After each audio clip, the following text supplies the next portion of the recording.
Welcome to The Truth in This Art. I am your host, Rob Lee.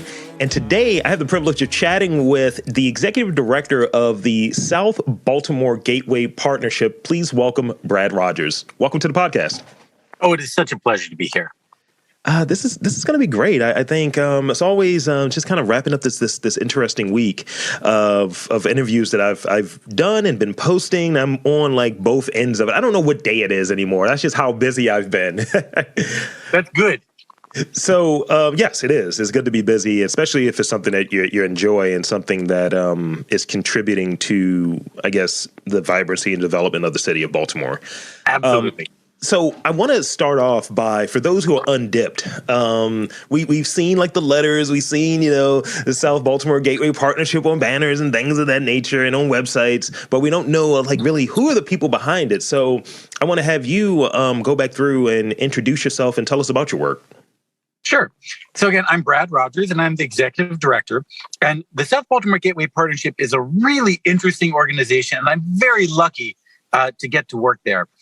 Our story is this. When slot machine gambling was legalized in Maryland, the legislation said that some of the money had to come back to the neighborhoods around the casino to support and build up those neighborhoods. And as the city began going through the work of trying to spend that money in neighborhoods across South Baltimore, what they found really quickly was that the machinery of city government isn't really well designed to take a stream of new revenue and get it quickly out to support catalytic projects in a designated set of neighborhoods. Sure. And we realized we needed a better solution. So now what we have is we've created South Baltimore Gateway Partnership as a community economic development authority, a special purpose organization that gets half the casino revenues coming to Maryland, which for us means between $7 and $9 million a year. And we are charged with making great things happen in the neighborhoods in our district as quickly and dramatically as we can. And my job is amazing because, and the reason why I don't even ever know what day it is because if I don't get the money out the door quick enough, everybody yells at me, which is fantastic. That's exactly the way it should be. Yes. It's just like deadlines always be getting money out, get to work, do the things. Exactly. We've got a lot to do in this city.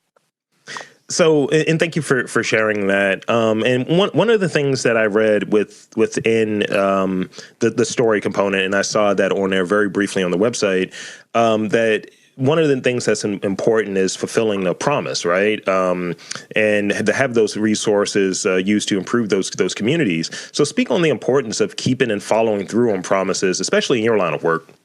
Oh, that is so important. I'm really glad you asked about that. If you look at Baltimore neighborhoods, there is a deep, ingrained, and frankly, well-earned cynicism about the possibilities of change that is rooted in a legacy of broken promises, of great speeches from elected officials that disappear, of funding streams that never seem to deliver what they said they were going to, of big projects that never generate the positive social impact that they are advertised to do. And so because of that, we've developed an earned but unfortunate cynicism about the possibility of real transformative change.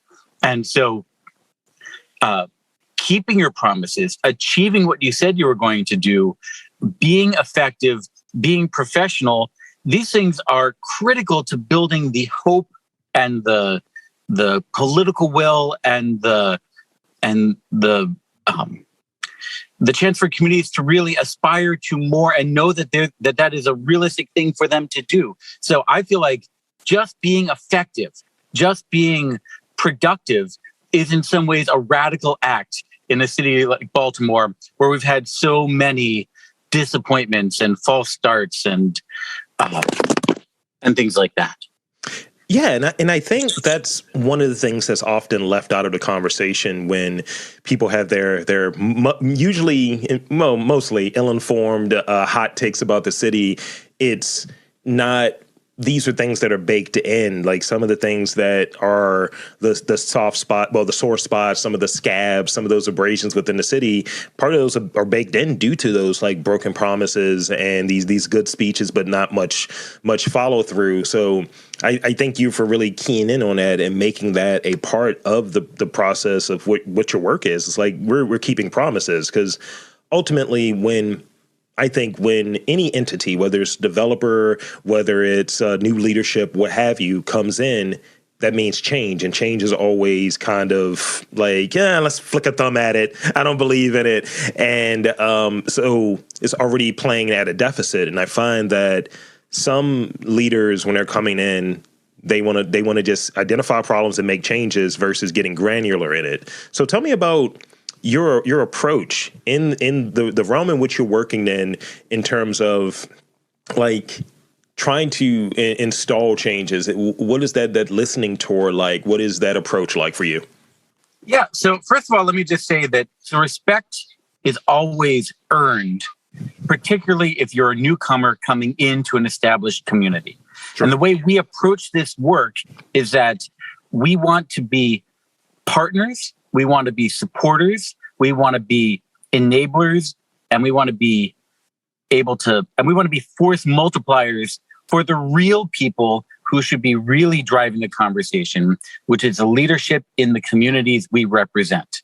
And so our job is to build long-lasting relationships with them, to learn what they're looking for and what they think are top priorities, and then provide the tools that they can use to take advantage of opportunities that come their way to make their neighborhoods better. So, for example, we spend money on behalf of the neighborhoods, but we also provide grants to the neighborhoods. So we provide $1 million to $1.5 million a year just to nonprofit and community organizations in our district doing the work on the ground.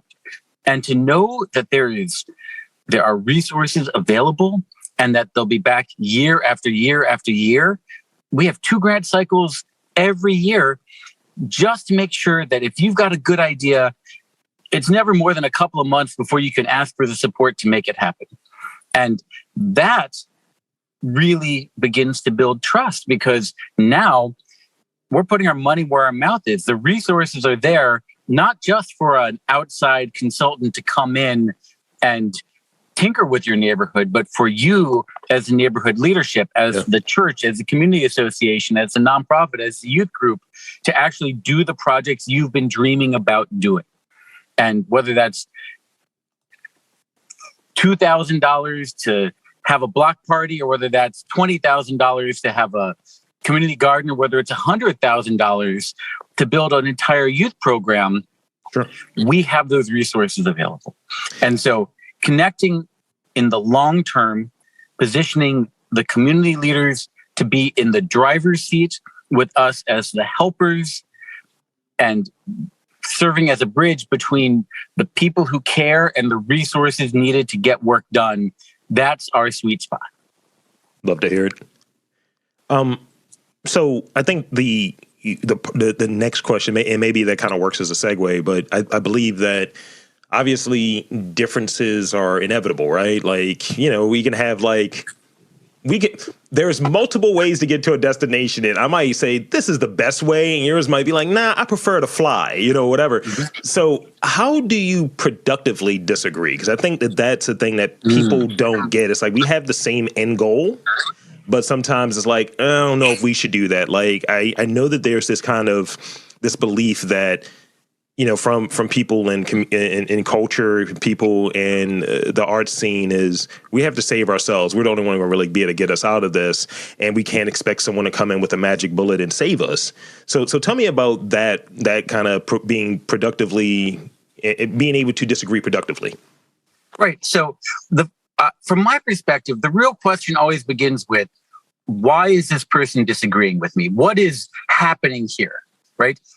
First of all, do we have very different goals and aspirations? If we do, then we've got a really big substantive problem that we're going to have to figure out. But almost all the time, that's not true.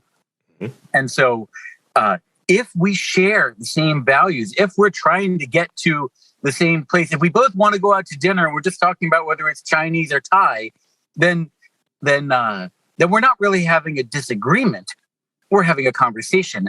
And I need to make sure that I conduct myself in a manner that is de-escalatory and acknowledges very visibly that I share their values, that I respect their passion, that I agree with them on the fundamentals, that we are both hungry and need to eat.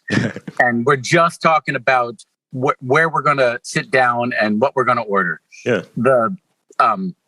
Sometimes that disagreement is rooted in learning through lived experience that the only way you ever get anywhere is by arguing and raising your voice. Because as I said, if you have a long history of failure and broken promises and being disrespected, you learn from the system how to make the system go. And raising your voice and accusing people and stomping your feet is a very rational, effective solution to a dysfunctional system that you don't believe has your best interests at heart. And so trying to establish that I'm on your side, we're going to do this together, and you're going to get the support you need, irrespective of whether you stomp your feet, can help to bring down the level of intensity of conversation. And also, from my perspective, starting with core priorities. You know, I feel like that sort of Maslow's hierarchy of needs, every community has that on their own. And while I can't help with everything, if I come in and I say, I've got a great idea, I want to help you all have bike lanes, they're going to immediately respond with, well, what about the broken basketball court that we've been complaining about for 5 years that nobody will fix, that we've called and we've written letters and we've, you know, and they're going to say, if you're starting off talking about a bike lane and you don't know or care about the basketball hoop that's broken, then you're not really here for us. You're doing that bike lane for someone else. Yeah. And it would be a legitimate complaint. And so working your way through the backlog of community needs, you know, the only way we got as a community of South Baltimore to talking about the big opportunity of the Middle Branch, the Reimagined Middle Branch project, which I'd love to talk about briefly, but, you know, transforming the Middle Branch into Baltimore's next great waterfront with 11 miles of parks and trails wrapping all the way around from Brooklyn and Cherry Hill all the way over to Port Covington, is by starting with the broken basketball hoop that has been a thorn in the community's side for years. You got to fix that first, then move to the bench, then move to the street light. Then you can start to talk about the big picture. Yeah. I think being able to see those things, like I'm in East Baltimore and, you know, I lived over here as a kid and moved back. And this is where the studio is at and home base. And, you know, there are changes here, but I don't know if everyone is always included in those changes. So to hear that, you know, that there's listening that goes on, I think that that's the key starting point, because if people just feel like, okay, you're just here to do this, and then these other questions kind of come in. And, you know, I've seen people who come in with the promises and things of that nature, who will go into various communities all over the country, and they don't have an investment there. They don't live in the city that they're supporting. They don't live in a neighborhood, let alone that they're supporting and, you know, claiming to work within. And it's all shapes and sizes of that. So to hear that there is, like, this is a project or a series of projects, and we're trying to do good by the community while partnering and really listening to the community, I think that's the best way to go about it. Absolutely. And in fact, you know, I would give you just some concrete examples. We have what we call the South Baltimore Gateway Sports Network, where we're funding free sports activities after school and on weekends over the summer in low-income parts of our district, in the parks regularly. But we don't have any coaches. I don't have a whistle. We don't have a basketball. We don't have any of that, because why should we staff up to provide that when you've got amazing local organizations, the Cherry Hill Eagles, the Westport Patriots, Grow Home, which works out of Carroll Park.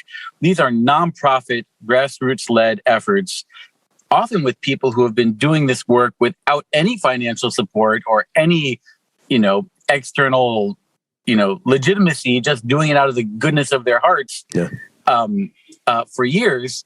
So we give grants or contracts to those people who are already doing the work, right, so that they can professionalize their operation, so that they can grow their organization, so they can do it. They can get the insurance they've never had. They can get the accounting software they've never had, so that they can provide these same things at a higher level and of greater scale than they've ever had the opportunity to do before. And that, again, is partnership, because where there's somebody local who can do the work, that's often the best person to do that work. Absolutely. So you don't have to come in and replace them. And I think and I encountered this in doing this project. I can imagine you would, you understand where I'm coming from with this next kind of observation, I suppose. Hey, can we use you as a mouthpiece to talk about the good work that we're doing? I was like, nah, I don't know if that works. So when it comes to working in this capacity, I have to do the vetting process. Are these people doing good stuff? Because ultimately, people look for an agent to talk about the great stuff that they're doing. And that's a weird balance, because you want to show what you're doing and how you're involved in the community and really in a substantive sort of way. But also for the ones that I think are kind of doing it right, I guess, you don't want to feel like you're taking credit and overshadowing with the people who are already doing that good work. It's like, I'm just giving you guys that kind of oomph, that extra, as you were saying, this kind of professionalization of what you're doing and being able to scale and grow. And, it's only so far and so long that this love and goodness out of your heart can really drive you. You need sometimes an assistant. Sometimes you need help. So that's kind of that balance that happens at times. Definitely. And let me just say, as somebody, who is involved in doing this work, it makes my life harder. It makes our management task harder, our accountability to elected officials harder, when we're working with a young, inexperienced fledgling organization that will someday, be an institution, than it is to bring in an outside expert who can parachute in, get the work done, have all the invoices in on time, and then bug out. Hiring that outside expert would make my life easier. But in terms of substantive change at the neighborhood level, building the local institutions, it doesn't. So part of my job is to have a harder job, right? Mm-hmm. To take on the burden of working with organizations that can't check all the boxes in their first year, because otherwise they're never going to get to be that organization. Yeah, and I think that's what some of the work folks are doing in terms of impact related work or have you. It's big, it's important, and I think is it business or is it change? And I think when people start looking at change and trying to build up community and try to build up what it means to be part of a culture, that's big. So with that, I want to ask, from your viewpoint, what are some of the things that define a culture, and why must culture be at the heart of the healthy development of a community? That's a great question. So, I'm going to answer that in a couple of ways, and I want to actually take it out of the warm and fuzzy and start to talk about it in kind of cold analytical economic terms, right? Sure. First of all, as a city, we are terrible at identifying our strengths and our assets. We're great at listing our needs. Don't get me wrong. You need somebody to make a long list of all the things that are wrong that they want someone to fix. We can do that. But as a community, as a city, we've gotten very bad at identifying our assets that we can mobilize to achieve our goals. And that's why we have things like amazing cultural and art scenes that fall on deaf ears and are invisible in the larger culture. That's why we have beautiful waterfronts that are ignored and overlooked. That's why we have incredible historical communities where nobody knows the history of those communities outside the people who live there, because we're not capitalizing on our real assets. And so if you want to be able to compete in the marketplace of places, if you want people to choose to live in your neighborhood and not out in the suburbs somewhere, if you want to be able to build housing and market that housing, you need to leverage all the tools at your disposal, and culture, the unique, distinctive history and culture of Baltimore and its neighborhoods are a critical part of that. And so you're just leaving value on the table. That's one thing. The other thing that I would point out is that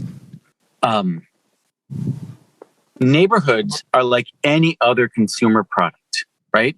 You don't buy a car for any one reason. People buy cars for multiple reasons. Some people want a fast car. Some people want a safe car. Some people want a cheap car. Some people want a fuel-efficient car. Some people want a red car. Some people want a car with a good speaker system. There's a lot of reasons why any individual would buy a car. And so you can't reduce a neighborhood to crime and education. Crime and education are both important, but that's like saying that people will only buy a car if it's fast or if it's fuel efficient. There's a lot of reasons why people buy cars. There's a lot of reasons why people choose to live in neighborhoods. And one reason people choose to either move to a neighborhood or to stay in a neighborhood is a feeling of connection, of belonging, of community and attachment that you can't buy, you just have to have. Yeah. And if you allow that culture to degrade, that interaction between people to fall apart, then suddenly people are looking and they just see a pile of bricks. Do I want this pile of bricks or do I want a different pile of bricks? So the culture is part of what keeps the neighborhood alive. It's like painting a car red, even if it's not very fuel efficient. People might like it because it's a red car. And so you can't afford ever to treat culture or the environment or community or history or architecture or aesthetics as if they are warm and fuzzy topics not worthy of real, serious economic development attention, because often they are the assets that you have to work with. Yeah. And so you've got to use them. Yeah, I think when you go to, let's say, different cities and you see what's there, what makes, let's say, New Orleans, New Orleans, what makes New York, New York, they are very protective of maintaining that. And maybe there is some shift, let's say, over the passage of time, but really there is like a kind of an identity. You know where you're at. You see when you watch a movie and it's like, they're going for a New York vibe here. No doubt. I find that sometimes there is this conscious effort to kind of reset Baltimore and that may not really fit what Baltimore is. It's, you know, in some it's many things to many people, right? There are elements of it being an accessible East Coast, Northeast city while still having the sensibilities of the South. There's different racial facets there. It's definitely a very white Baltimore and a very black Baltimore. And I think when people talk about it who are outside of here, they only talk about, unless the Ravens have won a championship, it's either gun violence or something along those lines, and none of those other things that really make up what the culture is. But then with that not being out there as publicly as it should be and probably could be, people want to redefine what it is. And, you'll have like my dad is in the 60s. He'll come back and look in the city because he lives in the county. He'll come in the city. He's like, wow, they tore that down. They changed that. And he just sees like what the reality was for his Baltimore disappearing and changing.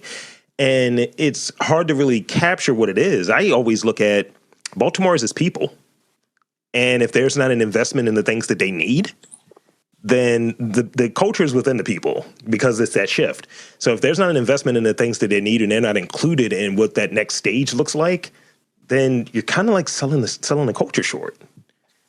Absolutely. I completely agree. And meanwhile, we as a city have had this inferiority complex, this insecurity, where when we try to communicate who we are to the outside world, we basically say, we're basically like DC, Philadelphia, New York, only a little bit different. Yeah. And of course, that's a ridiculous way of trying to present yourself to the world, because we are not those places, and nobody is going to be fooled.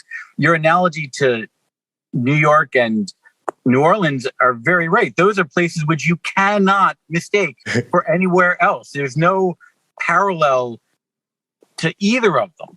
Yeah. And so Baltimore needs the way that Baltimore grows, the way that Baltimore takes control of its destiny and becomes the next thing it needs to be, is by being more and more Baltimore. Yep. You can't get there from here by being more like other cities, because that won't work. You just have to be as Baltimore as you can be. Yeah. And then you've got something. Be more Baltimore. That was very corny, and I think that's a good spot to wrap on. And so we're going to some rapid fire questions real quick. So I got 4 of them. I added one since we were talking because I thought it was kind of funny. So in 3 words or less, what makes South Baltimore Gateway Partnership successful? 3 words or less. Wow. Yeah, these are my 2022 questions I went through recently, and I was like, let me update these. Let me listen to some new interviews. And I was like, oh, okay, yeah, that's a good one, yeah. Doing real work. It's a good one. I like that you combine them. Sometimes people just throw out superlatives. I like that you combine them. Points to you on that one. Degree of difficulty, I like it. What is that one word that you believe to be the most powerful word in English language? Sorry. Okay. And people find it hard to say that. It's almost like saying love. It's almost like saying love for some people. Okay, this is my favorite one. This is the one I added. What is your preferred mode of showing appreciation? Is it a snap, clap, a whistle? Like, is it like a thumbs up? Like, yeah, that was good on you. Laughter, a big belly laugh for me. Like, when I recognize that something real has happened, that something transcendent has taken place right in front of me, I don't want to shake hands. I don't want to give a high five. I just want to burst out laughing, just in a recognition and appreciation. I dig it. Yeah, I've noticed with my partner, my girlfriend, if I say something really funny, she punches me, and I was like, "This is how you show appreciation? Violence?" So that's the last one I got for you. What are the best 3 things about Baltimore? Like, from your standpoint, it could be anything. It could be like, I really like this restaurant. I like going to this park. However you want to frame it. But what are 3 things that come to you? And there's more than 3, obviously, but 3 things that come to mind for you when you think of these are the best things in Baltimore. Right. So I think that I love that Baltimore has a real, genuine history that is palpable and alive at the surface. And it's not all good history. It's often very bad history. Mm-hmm. But there is a feeling of historical continuity with the struggles and challenges of the past, which I find very meaningful as somebody just going around the city all day. And that's different from being in a place which has been fabricated and doesn't have a history, a new suburb, an exurb, something like that, which is designed to imply history without delivering it. Right. And I find that there is an honesty and integrity to that. The second thing that I like about Baltimore is that it is a place that is overlooked, ignored, and nobody is looking. And that is actually a place of strength to work from. And I would refer us back again to the Baltimore art scene.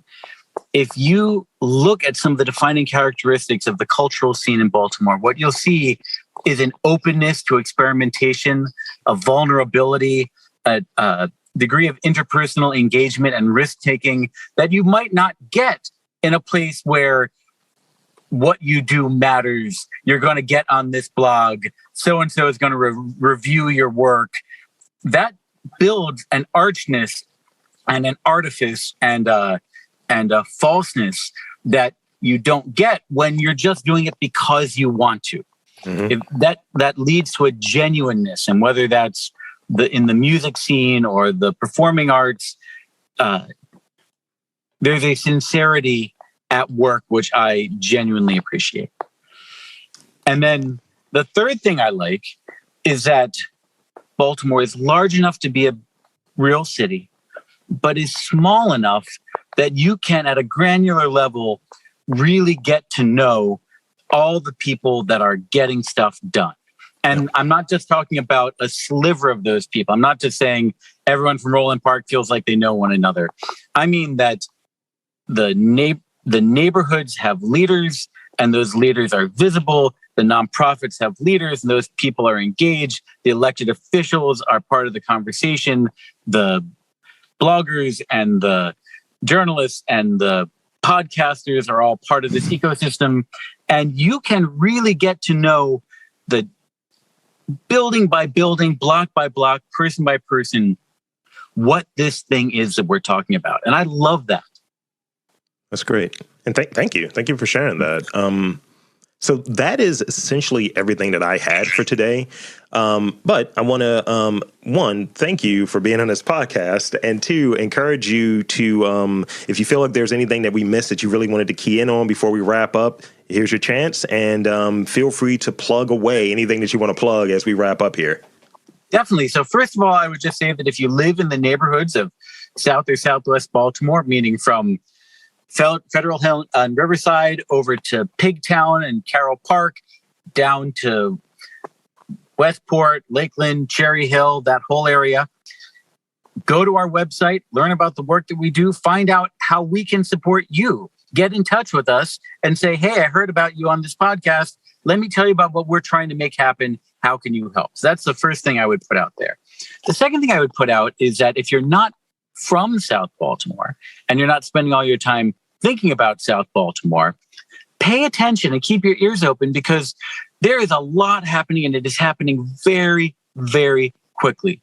We have tens, in fact, maybe even close to $100 million worth of capital projects all around the Middle Branch at work right now. We're reopening rec centers that have been closed for 20 years. We are renovating ball fields and parks that have not had a dime of investment in a long time. We're funding youth groups and community organizations, giving them tens, sometimes hundreds of thousands of dollars to get the work done in their community. We're picking up trash.